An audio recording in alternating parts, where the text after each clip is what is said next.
Here's the story of how both my family got together and showing this. It's a really crazy story. This all starts in Rome in around 60 AD. For this, you have to go really deep, but basically, my family lived in Rome back then, and they were called Ashkenazi Jews.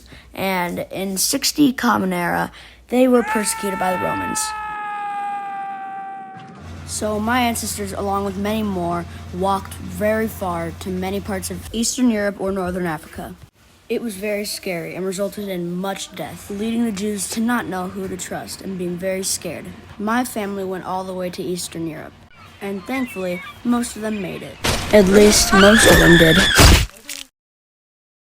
Fast forward many centuries later, and this Eastern Europe place would soon become the place we know as Russia. Fast forward to 1922, the Soviet Union was made, and they wanted to leave. My family was thinking, and then they figured it out. They decided to go all the way from Russia to the Netherlands. And this was a perfect place for them to stay for the next couple decades. In the mid-1980s, they went from Netherlands to Missouri in the United States.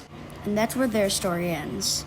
The next story begins in the coal mines of Tottenham, London. It starts with a man named William Knowles who's in the coal mine. And William's dad just died in the coal mines. And obviously, William is heartbroken. His dad was brutally crushed by the rocks of coal mine. And because there are so many risks of coal mining, like for example, lung cancer, getting crushed by the coal mines, coal mine fire, or even worse, he decided to quit the job. With the little money he had, he booked a train ride from London to Canada. There, he met the love of his life, Lenora. They fell in love. After getting enough money to get a job, they got married. After living in Canada for a little bit, they moved to Ohio. They both lived happily ever after.